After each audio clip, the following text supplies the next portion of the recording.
Muy buenas tardes, amigos. Gracias nuevamente por estar con nosotros una vez más.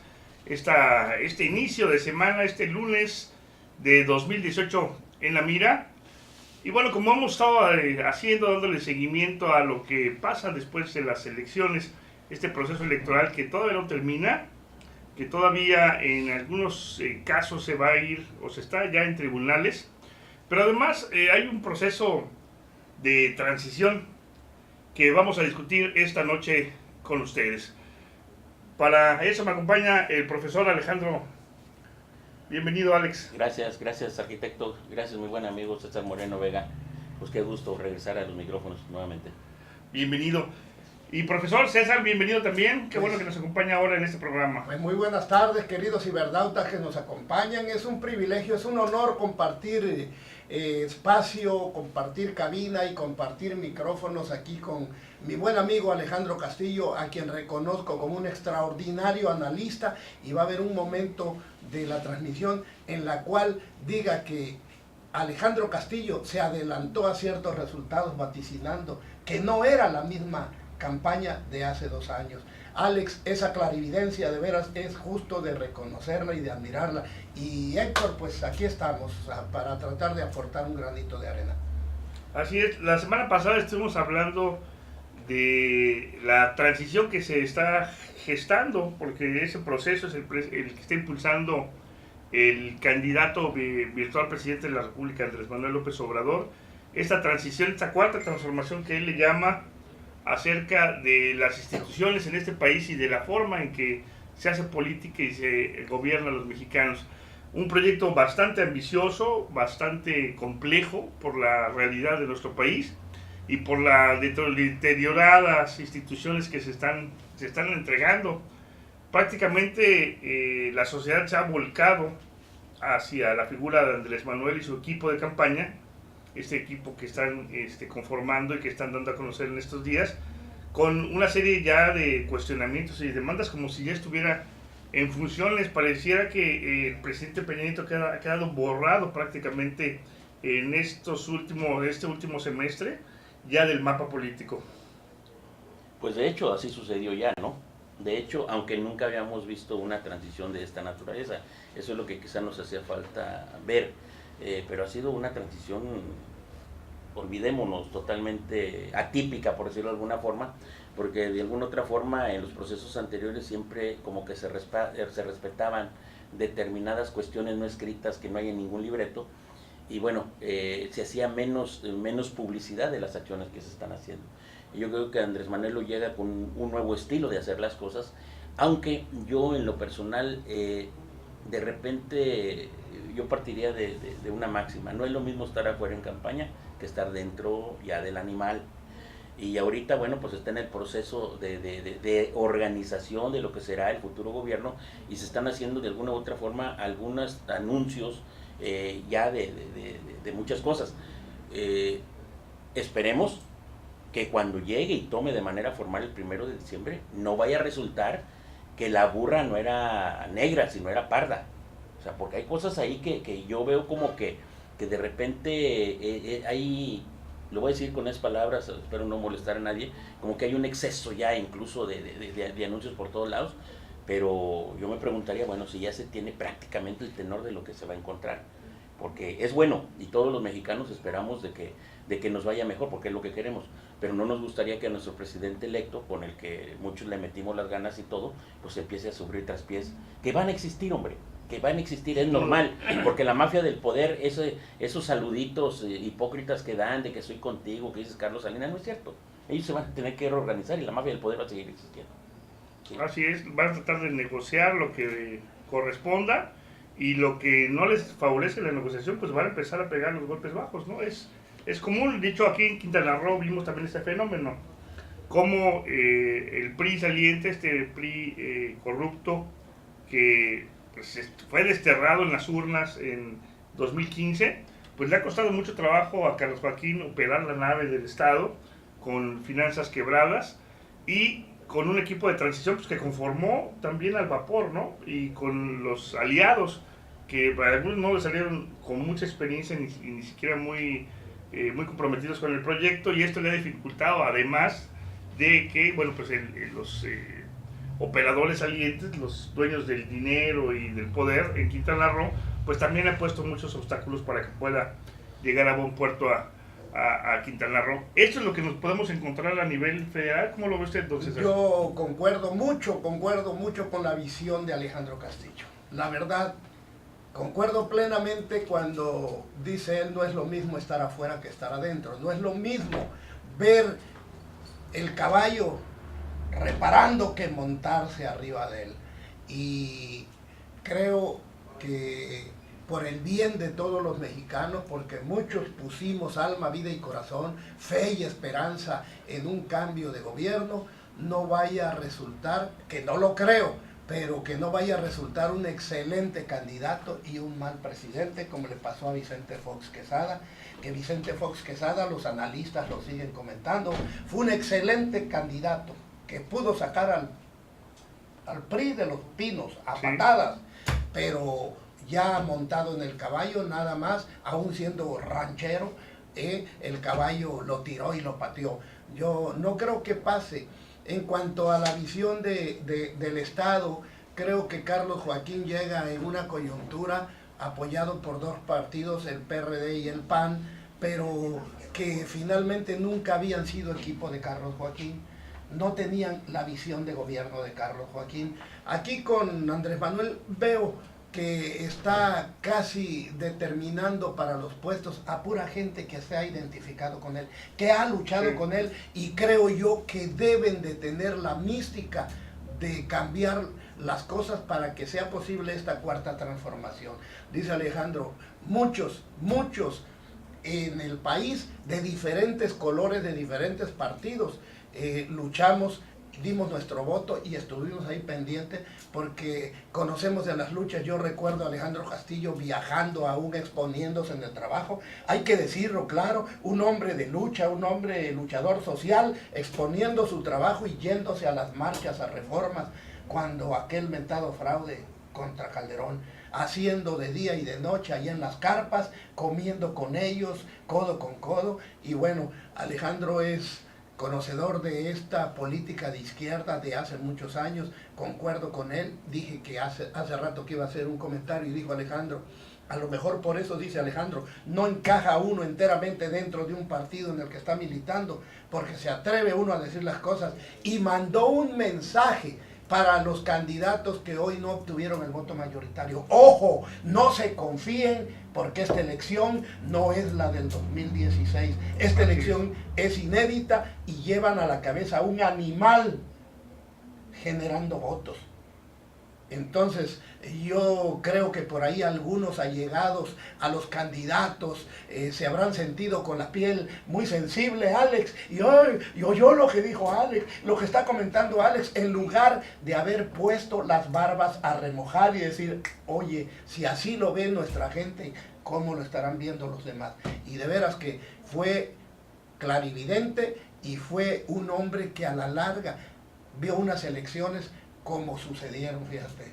De veras, excelente, Alejandro, muy buena visión la tuya. Pero aparte de eso, profe, aguas con los que hoy están en el poder. La gente ya aprendió. La gente ya aprendió, y sí vale la pena de repente hacer una revisión de lo que pasó en Quintana Roo. Por ejemplo, tenemos 2 o 3 reelecciones. ¿Por qué ganaron los que se reeligieron? Algo hicieron bien para que la gente le haya ratificado su voto. Ahí, ¿O qué fue lo que pasó ahí? Ahí hay varias explicaciones, ¿eh? Porque otros fue una matazón increíble. El caso de Otompe Blanco, que fue otra cuestión. Pero los que hoy ganaron bajo el manto de Andrés Manuel López Obrador, llámense presidentes municipales, diputados, senadores, gobernadores, aguas, porque en 3 años o en 6, el mismo ciudadano que le dio toda la confianza, todo el voto, puso toda su voluntad para que fuese, en 3 o 6 años le puede dar la espalda. Y yo creo que están obligados a trabajar doble o triple y sí demostrar en los hechos de que se está hecho y que realmente se quiere un cambio verdadero para el país. Bueno, yo quiero contar esto de los candidatos donde hubo reelección. Al principio pareciera que nos sorprendió, bueno, a mí me sorprendió cuando los municipios que tuvieron reelección, casi en todos ganó o estaba ganando el candidato que era presidente municipal. Sin embargo, ya después con los días, esta versión de que pues, pudieron haber hecho bien su trabajo, que la gente los tenía, ya los conocía de cerca, y no eran promesas lo que estaban haciendo, sino ratificando su trabajo y diciéndole, queremos el apoyo para poder continuar con la labor, etcétera, y le van dando un voto de confianza. Pero en el caso, por ejemplo, de Solidaridad, y en el caso de Bacalar, donde el cuestionamiento ha sido el acarreo, el fraude, pues en el caso de Solidaridad, después de mucha análisis y revisión de las actas y todo el trabajo que se tiene que hacer postelectoral, resultó que pues había habido mano negra y había intenciones de truquear la elección. Es decir, el gobierno municipal en funciones sí es un elemento determinante para las elecciones. Y yo creo que esa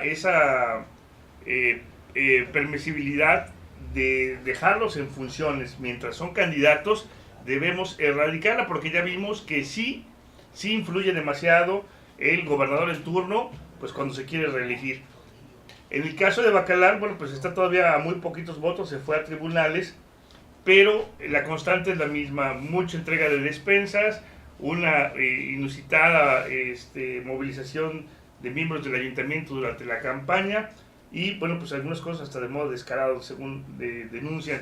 Vamos a ver si tienen las pruebas suficientes para que los tribunales tomen medidas en el asunto, pero más allá de que pueda haber algún gobernante que sí haga un buen trabajo y se le dé el voto de confianza, lo que vimos, y que puede ser uno de las corolarios, es de que debemos cambiar la legislación en el sentido de no dejar que los gobernantes en funciones estén participando en elecciones al mismo tiempo. Es que con todo respeto, la ley es una aberración. Sí, es una aberración. Nos guste o no, el que se va a reelegir ya tiene una clientela, hombre. Claro. Por muy malo que haya sido, ya tiene una clientela fija. Claro, Sí. claro. Entonces eso ¿a qué te lleva? Entra con una ventaja que ningún otro candidato va a tener. Pero lo peor, no se despega los 90 días antes, sino se les puede despegar 24 horas antes de que empiece el proceso de elección, la campaña. Entonces todavía eso le permite 1000 cosas más. Quienes hicieron esta ley, no sé quiénes la aprobarían, pues yo creo que realmente no midieron, o a lo mejor pensaron en lo inmediato. A lo mejor pensaron en lo inmediato. O y que la siendo verdad, gobierno, o que siendo les gobierno iba a van a poder, beneficiar. ¿sí? Y al final le salió el tiro por la culata. Pero por lo que se observa. fíjense ustedes, aparte de las causales que ya nombró Alex, todavía cuentan con su equipo de trabajo, sus funcionarios, que como saben que van a ir por la misma línea, por el mismo equipo, empiezan a trabajar abajo, ¿no? Sí. Claro que hay una cosa que nos deja como aprendizajes, y reafirmo lo que dijo Alex hace rato. Ya aprendió la ciudadanía, ya aprendió a cobrar, y en un programa que grabé aquí, Asimetrías, lo dije: ojo, pongan sus barbas a remojar los que hoy obtuvieron el voto mayoritario. Si no trabajan, la ciudadanía se los va a cobrar. Hay otro fenómeno, Alex, que la ciudadanía ya está viendo aquellos que de una manera u otra tienen un cargo, dejan ese, se van al otro sin cumplir, no solo sin cumplir las promesas que ya dejaron regadas para acceder a esa posición, sino que no cumplen, lo dejan votado y aspiran a otro. Ya había castigado la ciudadanía a Arlet Mólgora y volvió la ciudadanía a ese fenómeno, a castigar en esta ocasión a aquellos que no le habían cumplido las promesas de campaña, sobre todo la permanencia en sus lugares que ya tenían asignado, y en donde, bueno, algunos estaban haciendo un trabajo más o menos aceptable, pero en la búsqueda de una posición mayor, ahí es donde la ciudadanía los cachó y les dio el voto de castigo. Y hay quienes ya se sentían con ¿cómo te diría? Con una soberbia inusitada, ya se sentían diputados federales, ya se sentían presidentes municipales, todo, ellos ya se sentían que ya eran los mandones. ¿Y cuál fue la sorpresa? Cuando empiezan a caer los primeros resultados y cae la primera casilla, dice, puede ser casualidad, pero cuando cae la segunda y cae la tercera, dice, esto ya tronó. Sí, va a ser Y bueno, después de este proceso que estamos todavía en marcha, ya ahora pasó a los tribunales, ya el INE, pues al parecer ya cubrió la revisión de casillas, parece que ya quedó por parte también del IECRO el trabajo que tenía que hacer a nivel local, y todo este fenómeno, bueno, ya se traslada a los tribunales, que es el tiempo que vamos a estar esperando a ver qué resoluciones se dan.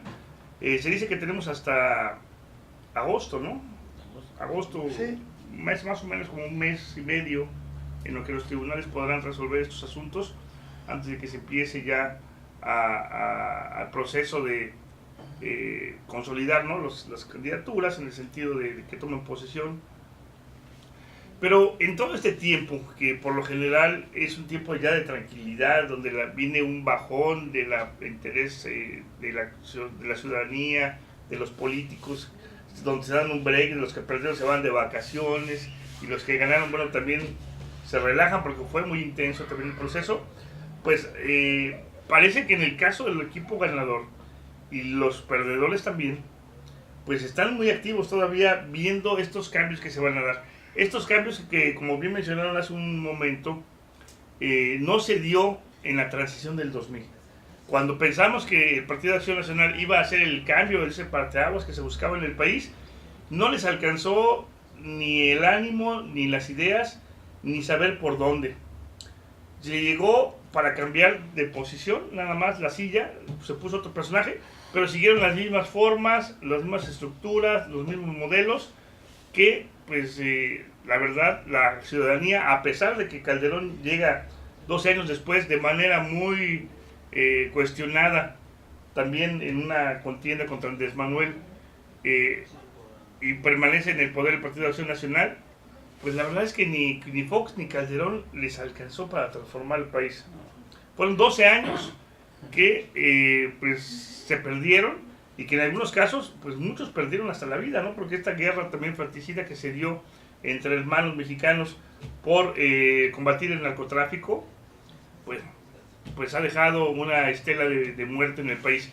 Sin embargo, ahora Andrés Manuel, desde la campaña, ahora lo viene ratificando con las acciones que está tomando, una serie de cambios, que ya se han anunciado en la estructura gubernamental. Desde la primera medida, que fue el anunciar que se va a bajar más de que el 70% el sueldo, que se va a quedar. Va a ganar el 40%, El 40%. de lo que ganaba Peña Nieto, de lo que gana Peña Nieto. Dice que va a quedarse con 108,000 pesos como salario del presidente, y que de ahí para abajo toda la burocracia tiene que ganar en esos rangos. Al parecer, todo el mundo del gabinete pues se ha quedado calladito diciendo vamos a acatar la orden, pero ya salió la voz discordante. Han salido dos voces. Una, la del Sindicato de Trabajadores de la Federación, del gobierno federal, que han dicho que no van a permitir ningún despido de las dependencias, y ya también se está hablando de que va a haber un gran despido de personal. Dicen que de muchos aviadores, yo no lo dudo mucho, pero también de adelgazamiento del aparato burocrático en muchas dependencias. En algunos casos ya también se ha hablado de que dependencias van a fusionarse o van a adelgazar su estructura con menos subdirecciones. Y bueno, ahí también habla ya de cambios que, pues si bien no son totalmente de fondo, sí son importantes. Yo creo que todo lo que hable de adelgazamiento de la burocracia, la verdad, teníamos un México totalmente agraviado por la ostentosidad de los dineros que reciben los funcionarios públicos. La verdad es una verdadera grosería, pero vete a los ministros de la Corte que están ganando arriba de 400, 500 mil pesos. 650,000 pesos. ¿Te imaginas nada más esa aberración? Y todavía salen a decir de que con desfachatez de que bueno, ahí no tendrían necesidad de otras cosas. Bueno, eso es por ese lado. Y la verdad que la burocracia sí es una sangría. Ahora, en cuanto a la posibilidad de despidos y ese tipo de cuestiones, pues vale la pena que revisemos el tema. O sea, yo creo que sí es bueno, por eso te decía yo que se está tomando determinaciones y dando anuncios, pero cuando tengas adentro el monstruito, a ver qué es lo que va a pasar y bajo qué condiciones. Porque hay muchos anuncios al aire, pero no dicen los cómo. Sí. Los cómo. A lo mejor si hubiera dicho, no, se les va a indemnizar como debe de ser, conforme a la ley, la gente se empieza a preparar. Por ejemplo, la descentralización de las oficinas de distintas secretarías a los estados. ¿Cuánta gente realmente se va a venir? O de repente a las oficinas no nos vayan a resultar una apariencia nada más. A lo mejor aquí en Chetumal vamos a tener la Secretaría de Turismo, pero viene el titular, una oficina muy pequeña, muy sencillita, y viene el titular 1 o 2 días a la semana, pero realmente el peso específico va a estar en el Distrito Federal. O sea, aguas, porque también hay muchas cosas que habría que verlo. Está como estas personas, los coordinadores estatales. Se está especulando mucho. Bueno, esta gente realmente van a ser vicegobernadores, van a ser virreyes en los estados, o qué es lo que va a pasar, y se está especulando mucho. ¿Por qué? Porque no se tiene claro cuál va a ser la verdadera función. Ahora, esos señores que vienen aquí como representantes del gobierno del cambio, obviamente va a tener que tener su personal, y va a tener que tener alguien que conozca de educación, por ejemplo, que conozca de la Zagarpa, que conozca de ambiente, o sea, de una serie de cuestiones, y que esas partes todavía no están claras. Así es. Y muchos gobiernos estatales ya se espantaron, porque dicen, bueno, al menos lo que da a entender es que mediante ellos es como se van a revisar los presupuestos y los dineros que entran a los estados, lo cual no es malo, pero en términos estrictamente de ley no hay que olvidar de que en las cuestiones fiscales, de Hacienda y todo ese tipo, hay una serie de acuerdos, hombre, que se tendrá que cambiar la ley también. Sí, así es. Entonces, falta mucho. Sí, falta Sí. mucho. ¿Sí? Yo creo que lo que es la parte legislativa y todo ese cambio estructural que tiene que ver con la legislación, tendrá que esperarse a que tomen funciones para que sean gobierno y tengan la potestad para poder cambiarlo. De otra forma, pues no se podría hacer. Pero lo que están haciendo es como que semblanteando, ¿no? Ya Ajá. más o menos por dónde va. No han dicho el cómo, pero ya dijeron a dónde quieren llegar. Ahorita lo que están trabajando estos equipos es precisamente el cómo van a implementar esto. En el camino pueden encontrarse con que hay muchos obstáculos y a lo mejor no se va a hacer de manera inmediata, sino va a ser a mediano o a largo plazo. Y bueno, hay que ir avanzando entonces por etapas sin hacer el cambio tan drástico de manera inmediata, según lo que yo estoy escuchando de algunos representantes. Creo que estarán de acuerdo conmigo ustedes en que tenemos un México burocratizado. Desgraciadamente en las secretarías a veces cambian por ineptos a los secretarios de Estado mexicano o a los secretarios de los estados de la República. Pero luego se da uno cuenta, sabe y se entera de que siguen cobrando jugoso sueldo en la nómina porque pasan a ser asesores. Y no son más que aviadores completamente, pero que si no le respondieron a la confianza del que los nombró, obteniendo buenos resultados a la ciudadanía, no tienen ningún derecho a seguir cobrando ese sueldo. Pero además, secretario que se va y secretario que llega, trae otras gentes para engrosar la nómina burocrática. Digo, pues cada cambio de... Les inventan de sexenio, puestos, les inventan jefaturas de oficina, les inventan direcciones, subsecretarías, y al rato tienes un monstruo burocrático, y que cuando viene una reingeniería, porque nos hemos dado cuenta, Alex, en secretarías, en la de nosotros, la SEM, CEIC, hay gente que llega y se ocupa una hora y media en estarse pintando, en estarse maquillando, en estar revisando folletos de zapatería y de joyería. Y bueno, dice uno, caramba, se me hace que son plazas improductivas. Sí, sin duda. Entonces, todo eso, si realmente se mete mano para corregir o tratar de corregir, creo que el pueblo de México lo va a ver bien, sobre todo, ¿sabes quién, Alex? Los asalariados, claro, los campesinos que no tienen oportunidades. Claro. Y hay algo importante, César, y que yo creo que esa partecita hace falta que no lo hemos escuchado. Hace falta, nos guste o no, la palabra auditoría a todas las dependencias. Aquí tenemos el asunto de Zagarpa. Se habla y está documentado que hay más de 6.500 millones de pesos solamente del estado de Quintana Roo, que firmaron los campesinos y nunca firmaron, nunca supo de qué se trató. Anoche estaba viendo un programa donde fueron a buscar a una persona en un lugar totalmente marginado que recibió 13 millones de pesos. Y la persona vive en una casita de cartón. Y así como si eso se dio a nivel nacional, sí vale la pena, con todo el respeto, de que se audite. ¿Por qué? Claro. Y los culpables, viejo, o lo regresan o cárcel.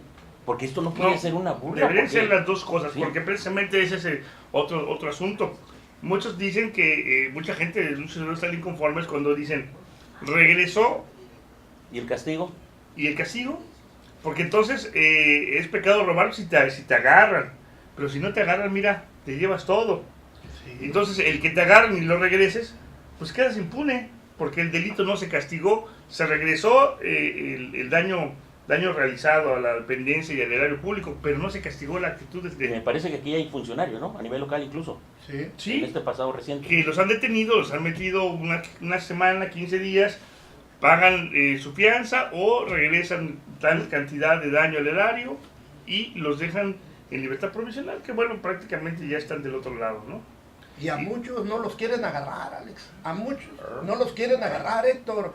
Con todos los adelantos de la tecnología que ya hasta el obispo primado de Quintana Roo lo dijo, tienen toda la tecnología, tienen todos los aparatos más modernos, electrónicos y satelitales. ¿Y cómo es posible, por ejemplo, que a nivel estatal y a nivel municipal, que dejaron saqueadas las arcas, no los pueden atrapar, no los quieren encontrar, más bien? Fíjate. Así es, pasa lo mismo en la federación.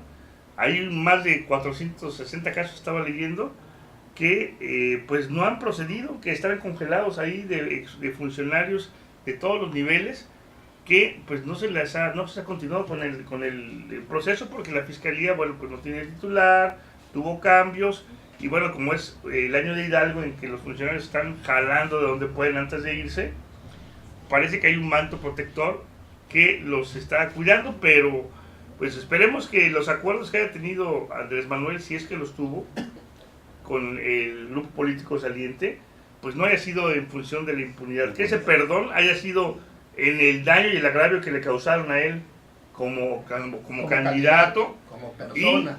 Y pues la verdad la justicia y la ley no está a discusión. Se tiene que aplicar y se tiene que hacer un proceso, como dices tú, de ese famoso entrega-recepción. Tiene que ser un momento histórico también de revisión de cuentas y de sanciones ejemplares. Él está dando de que va a ser muy transparente en todo. Entonces esperemos de cuando se dé el caso de entrega-recepción. Bueno, ahorita se habla, por ejemplo, que hay más de 800,000 pesos, 800,000 millones perdidos en más de 300 fideicomisos a nivel nacional. ¿Te imaginas lo que eso significa?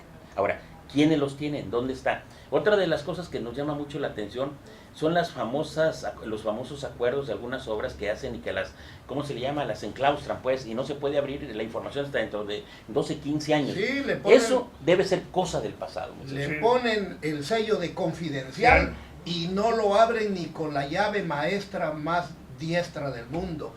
Fíjate que han habido algunas ya determinaciones que está tomando para aplicarlas a futuro, porque obviamente decía Alejandro que es una transición, y tú, Héctor, inédita, atípica, porque nunca habíamos visto que un presidente electo ya de la República empezara a bombardear a todos los medios de comunicación con su programa de trabajo, con las reformas que piensa hacer a la ley y todo, y sabedor de que tiene a la mayoría en el Congreso. Tiene la legitimidad y la legalidad. Entonces, ¿sabes qué? Hay algunos anuncios que ya ha hecho que al pueblo de México le han caído bien.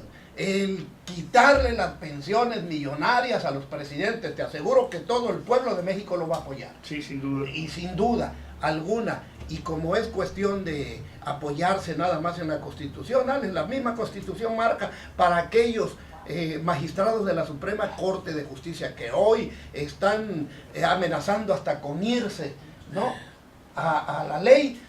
La misma Constitución, que nuestra Carta Máxima, dice que nadie debe ganar más que el presidente. Y si el presidente dice yo quiero ganar la mitad de lo que ganaba el otro, desde ahí les imponen la ley: señores, usted no puede ganar más que el presidente de la República, que le dé un salario justo para que puedan vivir bien. Y no hay problema, pues se quieren ir los señores. Yo no creo que en todo México no existan 10, 12 gente para que vayan a ocupar los espacios de ministros de la Corte. Claro, así es, ¿no? Claro. Con gran capacidad y que quieran ganar lo que se supone que debería de ser. Si no se sienten a gusto, si sienten que ese salario no les retribuye su conocimiento y su formación, pues la verdad es que habrá quien no quiera ocupar ese lugar. y con una visión de servicio a la nación y no de servirse a la nación, porque muchos de esos magistrados pues tienen una carrera que les ha dejado pues una vida muy cómoda y que además, según el estudio de la propia Consejo de la Judicatura, hay un tráfico de influencias en el Poder Judicial donde ponen a familiares, suegros, yernos, hijos, sobrinos, y es un intercambio, a veces para que no se note, dame 2 espacios y otros 2 para tu familia. Lo mismito que pasaba en el Senado y en la Cámara de Diputados. Así es. Lo mismito. Entonces, todo ese tipo de viejas prácticas tenemos que erradicarlas. Y esta transformación tiene que pasar también por el Poder Judicial, les guste o no les guste. Si ellos dicen que la ley los ampara, bueno, pues tendremos que con los nuevos legisladores modificar la Constitución en un momento dado, porque el país ya no se puede quedar en un stand-by a ver quién viene a cambiarlos. Es el momento y tenemos que aprovechar esta circunstancia para hacer los cambios que se requieren. Y no solamente en el Ejecutivo, tiene que pasar por el Legislativo y por el Judicial sobre todo. Y fíjate, Héctor, que yo creo que también va a ser necesario que nosotros como ciudadanos también le demos un girito a nuestra forma de actuar y de hacer las cosas. Andrés Manuel no va a poder hacer solo todo. Y si hay quienes están pensando que como ya llegó, ya le dimos el voto y ahora le toca a él hacer todo, no. Nosotros los ciudadanos también tenemos que ser hasta cierto punto exigentes. No podemos quedarnos callados. Si bien es cierto, él no ha tomado el poder, pero las cosas anómalas que veamos tenemos que ser capaces de denunciarlas. Estamos acostumbrados a que todo se denuncie y al final de cuentas nada se le toma en cuenta. Bueno, en este momento yo creo que es necesario que el ciudadano vayamos más allá, actuemos más, seamos capaces de trascender más allá si realmente queremos que este país cambie. Porque fíjate, Alex, que todavía nos organizamos por nombrar la CRSP, muy organizados, con toda la fe del mundo puesto en que era una buena empresa apostarle a Andrés Manuel, pero la mayoría creemos que con haber hecho el trabajo y votar se acabó, y no. Es lo que tú dices, Alex, seguir organizados para exigirle a todos aquellos por los que dimos nuestro esfuerzo, Héctor, de que respondan verdaderamente a la confianza que se depositó, que no hayan sido promesas demagógicas nada más las que nos entregaron para acceder otra vez, que ya estamos hartos y que como organización social que somos y muchas que trabajaron en esta campaña, que estemos prestos y dispuestos para reclamarles. Fíjate que aquella costumbre de marchar ordenadamente al Congreso para reclamarle a la 14 legislatura se perdió, Alex, se perdió. Yo te vi activo, te vi fuerte, te vi ahí todo un varón reclamando a los que se fueron, y en esta legislatura hemos visto una serie de atropellos, una serie de corruptelas, hay 100 millones por ahí bailando y no nos hemos organizado ya para decirle a estos señores, bueno, ¿qué pasó? Tienen la obligación de clarificarnos las cuentas. Yo creo que es necesario hacerlo, César. Sí, es necesario hacerlo. No se pueden quedar las cosas así, nada más al ahí se va, o porque no, pues al rato lo justifico en lo oscurito. No, se tiene que exigir.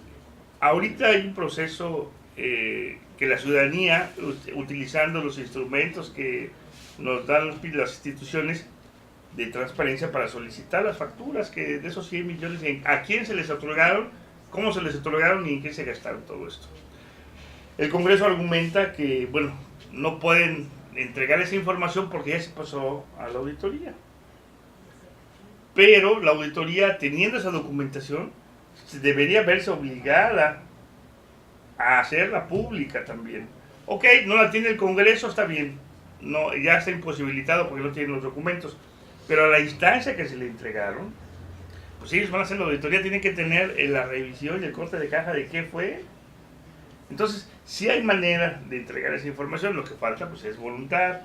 Y claro que cuando se busca ocultar mucha de esta corruptela, bueno, pues se valen de muchos mecanismos, ¿no?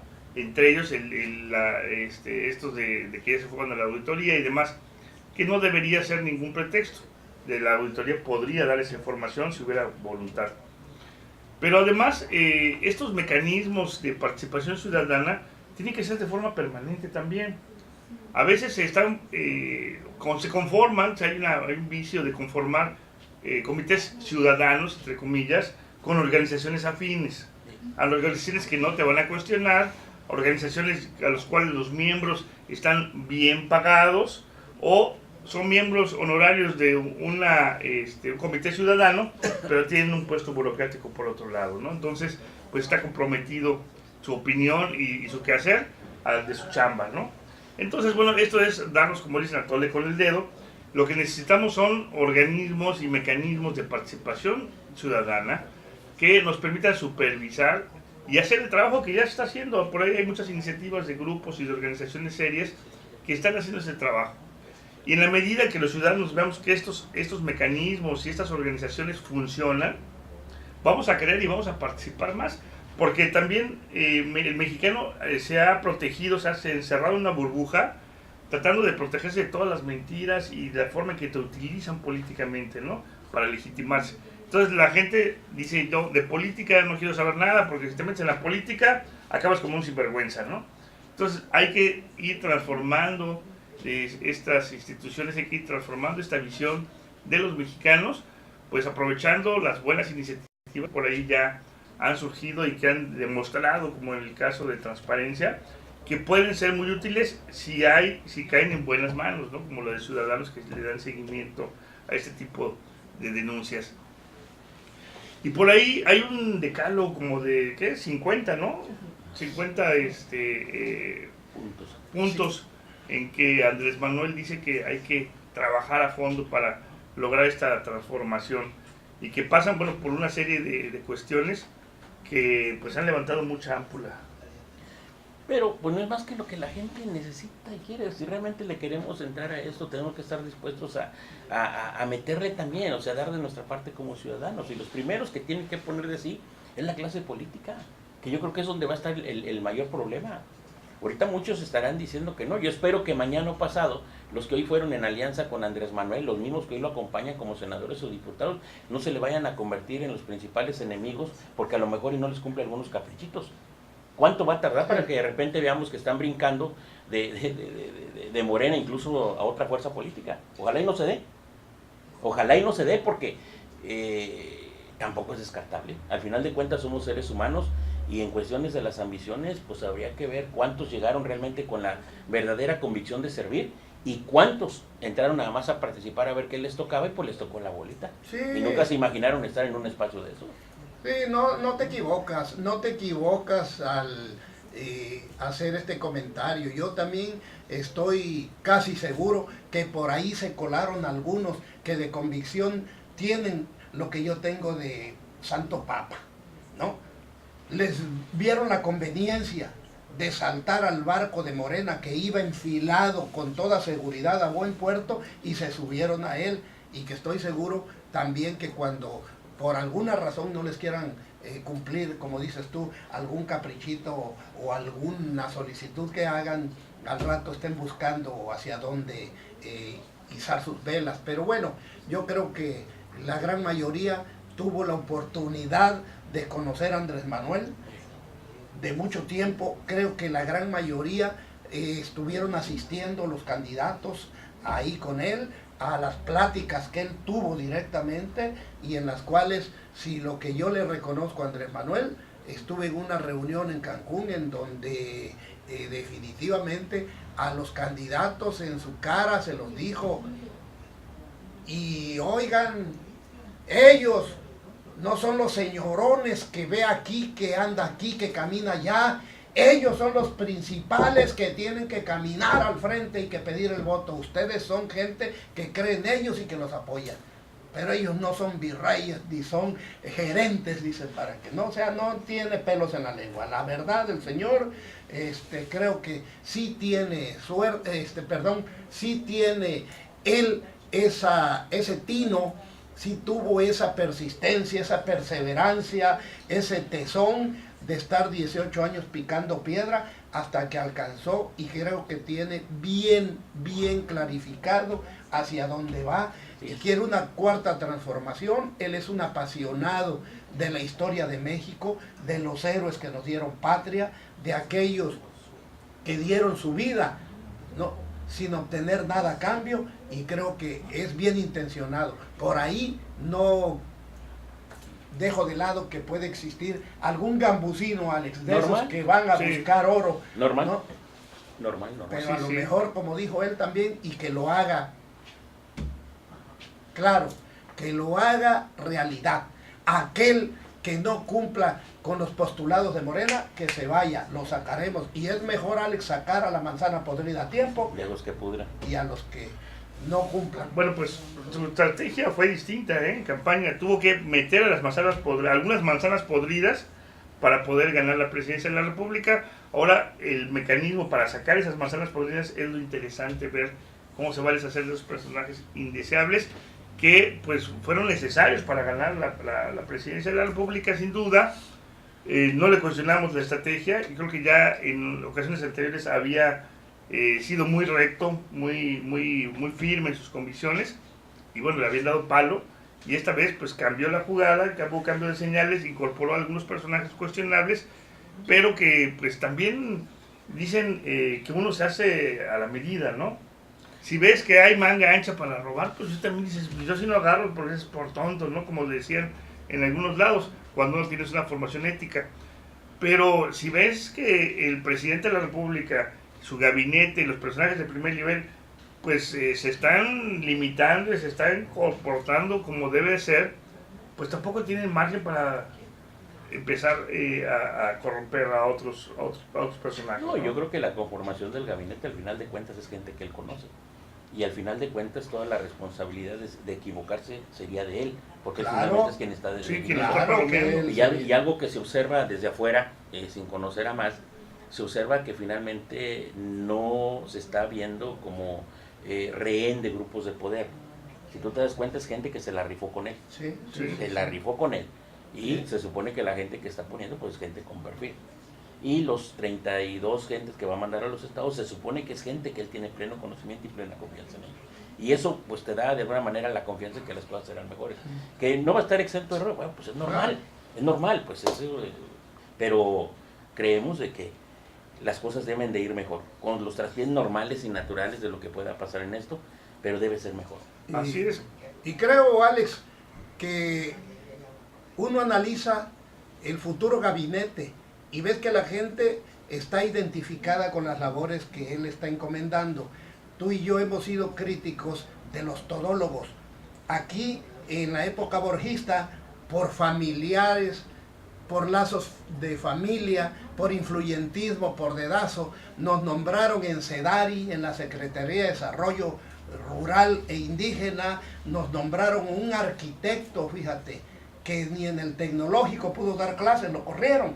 Y llegó ahí, cuando yo oí que lo nombran en SEDARI, dije, bueno, pues a lo mejor es para que construyan casas muy confortables para los campesinos, ¿verdad? Porque de agricultura y de ganadería, yo creo que no debe conocer nada, porque él es nativo incluso de una isla, todavía fuera de pesca, diría yo, pues está identificado con los aperos de pesca, pero para lo único que fue ahí es lo que dijo Alejandro Castillo. Ahí también existió un dispendio y un fraude monumental contra los campesinos, a los que les pedían las credenciales de lector para bajar proyectos, y el campesino nunca tuvo un centavo en sus manos, y a nombre de los campesinos hicieron y deshicieron, y por ahí andan, por ejemplo, hasta un colega profesor que tiene 3 hoteles en Majagual, ¿no?, como subsecretario de la SEDARI. Entonces yo creo que el pueblo de México está deseoso de que esos saqueadores ya no lleguen a ocupar puestos públicos,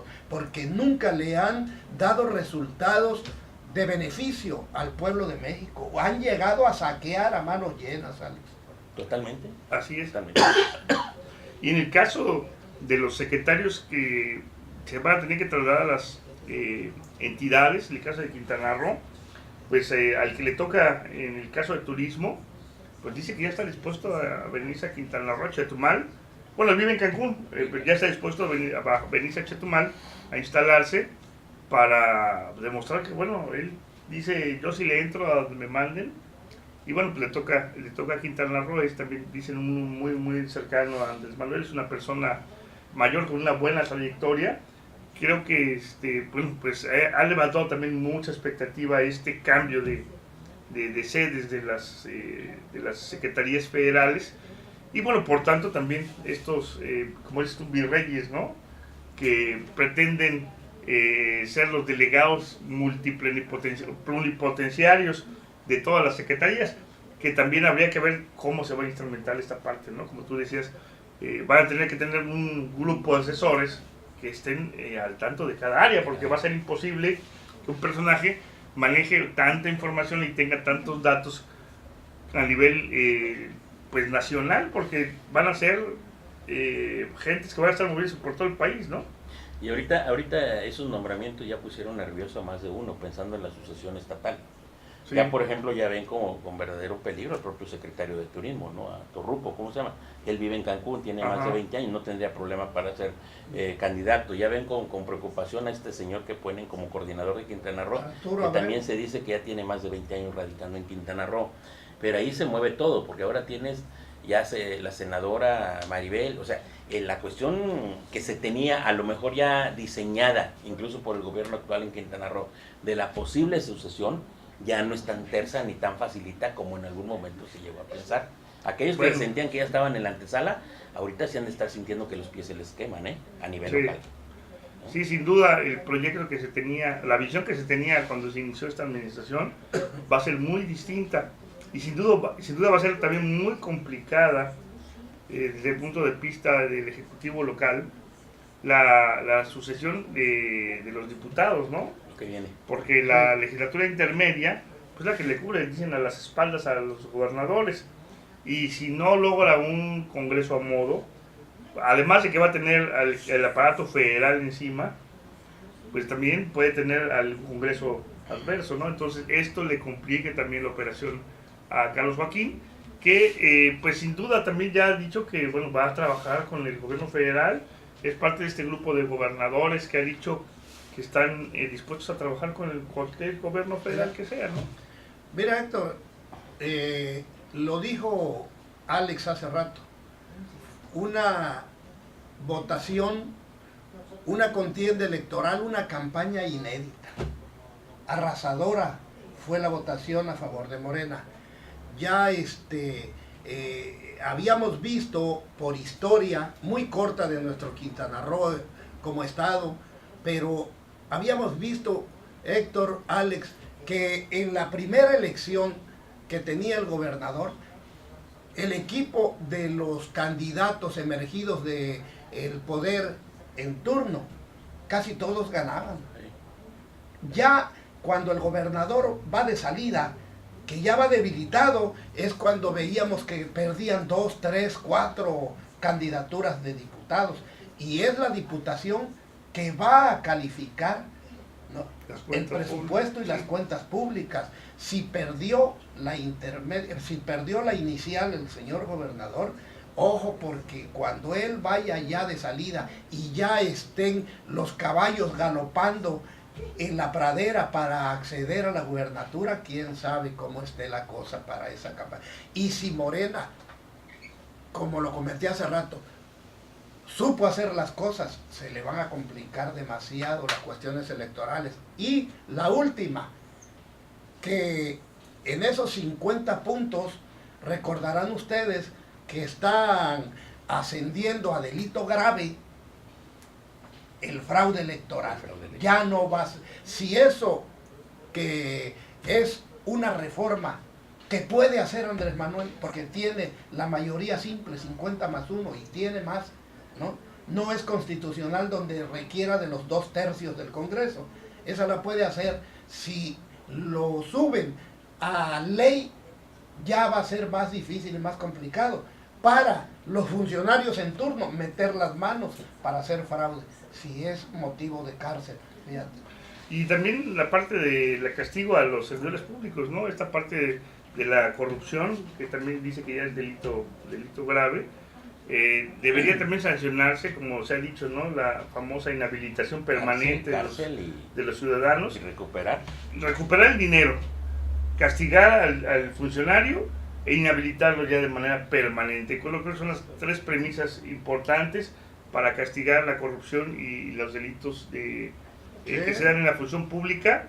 Porque sin estos tres elementos, bueno, pues cualquiera se va a atrever a llenarse los bolsillos y decir, bueno, lo peor que me puede pasar es que me agarren y que tenga que devolver todo, ¿no? Mira, han habido propuestas que son chuscas. La del Bronco últimamente que dice cortarle las manos a los corruptos. Yo recuerdo una propuesta chusca de Alejandro Castillo, pero que cómo le abrió los ojos a los poblados rurales, donde decía Alejandro Castillo cuando fue candidato a diputado, que por cierto, si no hubiera habido tanta mano negra y tanto dinero, Alejandro Castillo hubiera arrasado esa elección.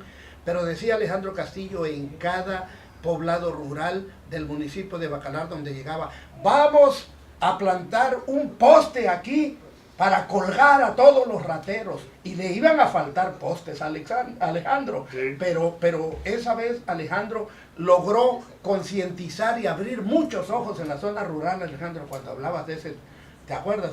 Sí, 2005. Hace ya algunos años. Ya medio lloviznó. Mira, yo creo que ahorita como está el escenario, yo sostengo que la alianza PAN-PRD se acabó el 1 de julio en el estado. La alianza con el mismo gobernador me da la impresión que ahí se terminó. Yo creo que el gobernador está vislumbrando, él tiene que llevar un gobierno bien en ese sentido. Y nos guste o no, el presidente de la República es Andrés Manuel López Obrador. Sí. Y se tendrá que fijar hacia allá. Ahora, a mí me gustaría ver ahorita quiénes, que queda escasamente unos meses, quiénes son los guapos y guapas que si quieren anotar para contender por los 15 distritos. ¿Quiénes les quedan ganas todavía de contender por el PAN, por el PRI, por el PRD, etcétera, para contender por los distritos? Así es, la rebatinga va a ser en Morena. Ahora ahí vamos a ver la otra parte. Pero va a ser la otra parte que se tiene que ver. Aunque también en posiciones, bueno, pues estuvo más o menos equilibrado, porque en los municipios todavía el PRI tiene algunos bastiones. Sí. Hay otros partidos que también lograron algo y que, bueno, no han sido borrados. ¿Pero qué les queda a esos partidos, Héctor? Que no se pueden equivocar en la elección de sus candidatos. Así es. No puedes quedar con lo clásico de las dirigencias. Es que va mi amigo, mi compadre, mi amante, mi hermano, mi tío. No. Tienes que mandar a los verdaderos hombres y mujeres que tengan un peso. Porque de lo contrario, te equivocas en los candidatos. Va a tener que tener dos pesos. Peso económico y un peso moral en la sociedad. Sí. Que la gente te va primero, te va a castigar. Y además los recursos no van a ser tan abundantes como es más, creo ahorita viene la reelección también de estos diputados, ¿o ya no? ¿De estos que se van a ir? ¿Se pueden reelegir? De estos que van a entrar. Pueden que... Los que van a entrar se pueden reelegir. Sí, ya se pueden reelegir. No, a nivel local. ¿Sí? Sí, los que entran ya se pueden reelegir. Sí. Va a estar interesante. Sí. Yo creo, Héctor, Alex, que definitivamente yo no oculto mi origen priista, ¿no? Trabajé mucho tiempo para el PRI, aquí en los años 80, 90, pero que realmente yo creo que una elección más ya no la aguanta. Yo creo que en una elección más ya pasaría a formar parte del PES y de Nueva Alianza, de la historia nada más, porque realmente tienen gente, hay alguna gente ahí que son gente honesta y gente de trabajo, gente de bien, pero desgraciadamente, Alex, no están conformando el círculo de amigos, ¿no? De familiares, de cuñados, de amantes, ¿no?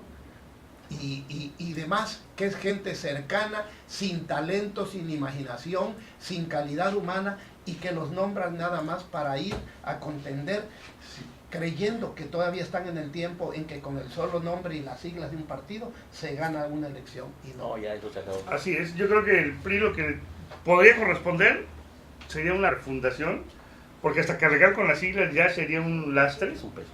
Y yo creo que si quieren permanecer en el espectro político tienen que refundarse, cambiarse fusionarse tal vez con alguna otra fuerza, que no sé si el Verde lo quiere hacer, pero los que van a desaparecer, bueno, sin duda, lo tienen bien merecido, y los que se quedan de panzazo, como los que están buscando este 3%, pues tendrán que repensarlo bien, qué es lo que van a proponer políticamente, porque ahorita, al menos por estos próximos 6 años, y creo que un poco más, tenemos Morena para rato.